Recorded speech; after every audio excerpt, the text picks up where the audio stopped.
Vive la historia con José Luis Corral. Pues a eso vamos precisamente, a adentrarnos en la historia. En esta ocasión vamos a hablar del personaje de Roger de Lauria. José Luis Corral, muy buenos días. Hola, ¿qué tal, Silvia? Muy buenos días. Bueno, de nuevo vamos avanzando en la historia de algunos de los personajes que yo creo que están en el imaginario colectivo de todos, que más o menos se conocen en general, pero de los cuales aquí pues siempre extraemos alguna conclusión y alguna idea que posiblemente no tuviéramos, o al menos nos acercamos un poco más a lo que ha sido su figura en la historia. En este caso, Roger de Lauria, yo pregunto, en primer lugar, si lo pronuncio bien, para empezar, ¿no? Bueno, en castellano sí, Roger de Lauria, ¿no? En otros idiomas tendría otra pronunciación, pero sí está bien. Roger de Lauria. Un gran almirante, dicen los escritos que hemos leído, de la corona de Aragón.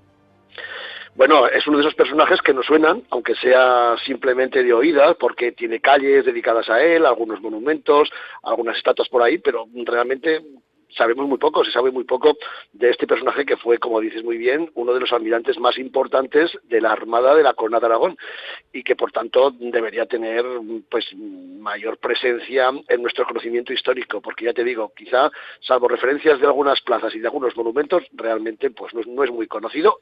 Él como personaje, sí el nombre, que suena mucho, ¿no? Claro. Pero poco más. Esto pasa con otros personajes históricos que a lo mejor dan nombre a la calle, incluso en la que vivimos, y a veces pues no sabemos, ¿no?, el por qué o quiénes han sido. Esto puede pues pasar. Fíjate, me pasó con Miguel Servet cuando publiqué la novela en el año 2013 sobre Miguel Servet, que mucha gente me preguntaba que pensaban que era un hospital y una calle, poco más, ¿no? Claro. Bueno, pues entonces está muy bien esta sección, el que podamos conocer un poquito más acerca pues de este tipo de personajes de nuestra historia. Vamos a ubicarlo en el momento y en el lugar en el que él vive.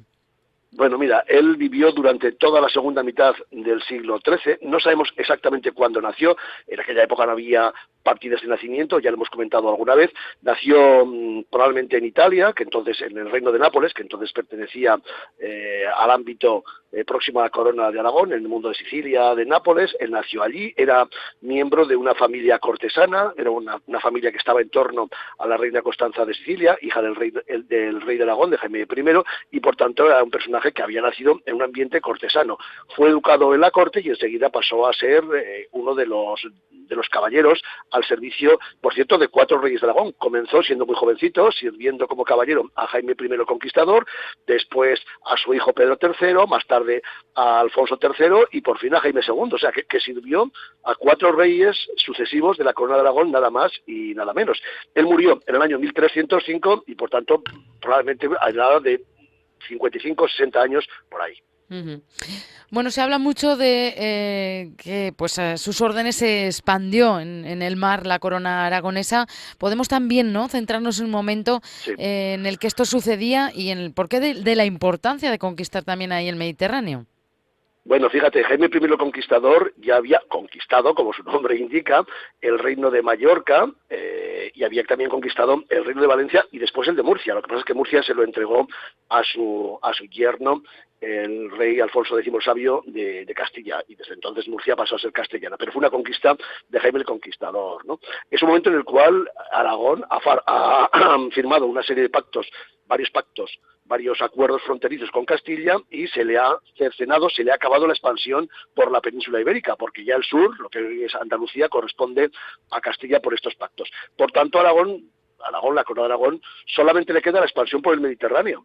De ahí que Pedro III el Grande fija sus ojos, el hijo del batallador, de Jaime el Conquistador, fija sus ojos en Sicilia, comienza la conquista del reino de Sicilia, más tarde incorporar Nápoles, Cerdeña, etcétera, y en esa conquista por el Mediterráneo, en esa expansión de la corona de Aragón por el Mediterráneo, pues un almirante, un marino como Roger de Lauria tiene un protagonismo extraordinario. Primero, porque era un hombre muy intrépido. En segundo lugar, porque se había formado en ese ambiente de la corona de Aragón, de relaciones con Sicilia, con Nápoles, etcétera, etcétera. Y en tercer lugar, porque tenía una capacidad de estrategia naval extraordinaria. De hecho, las armadas que él dirigió de la corona de Aragón durante mucho tiempo, durante buena parte de ese último tercio del siglo XIII, hicieron que la corona de Aragón en el mar fuera prácticamente invencible.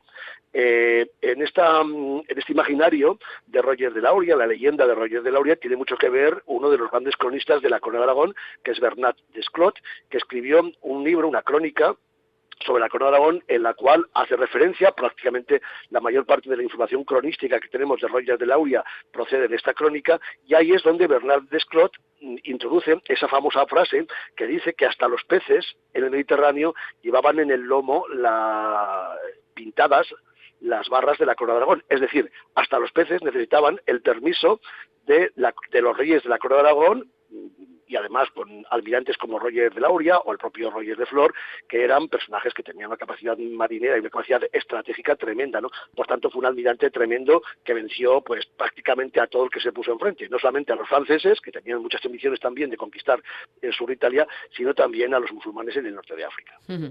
¿Por qué se le dedican especialmente monumentos y calles en la zona de Cataluña especialmente? Bueno, porque Cataluña en el siglo XIX creó un movimiento, la famosa Renaixença, de reconocimiento de su historia, de la historia de Cataluña, de alguna forma como si fueran la cabeza de esa corona de Aragón, y en ese movimiento se intentó destacar a aquellos personajes que habían tenido una relevancia extraordinaria en la expansión de la corona de Aragón por el Mediterráneo. Roger de Lauria era uno de ellos, y en consecuencia, en la segunda mitad del siglo XIX se escribieron libros, colecciones de artículos, misceláneas, y se hicieron una serie de congresos incluso, conferencias, y entre esos personajes a destacar de la historia de la corona de Aragón, pues Roger de Lauria era uno de los más relevantes, era el que había expandido, el que había defendido, el que había mantenido la presencia de la corona de Aragón en el Mediterráneo occidental. Por eso en Cataluña ha tenido tanto éxito. En Aragón hemos tenido quizá una mayor desafección hacia nuestra historia, ¿no? Bueno, pues así nos va. Oye, y en cuanto a su muerte y finalmente dónde reposarían sus restos, ¿esto es conocido también?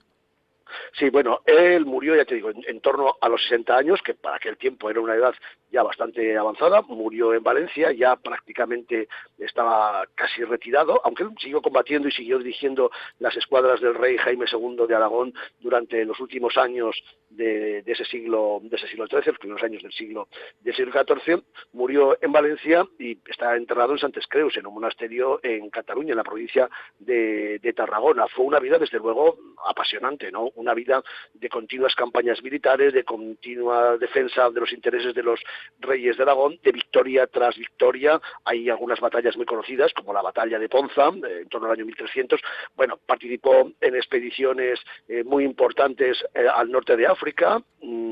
Él fue también pirata, en ocasiones se mantuvo un tanto alejado de la corte de Aragón porque actuó como un pirata. Ten en cuenta que en esta época, estamos hablando en torno al año 1300, ser un marinero significaba tres cosas fundamentalmente: ser un guerrero al servicio de quien te pagaba, en este caso el rey de Aragón; ser un comerciante, pero también ser un pirata.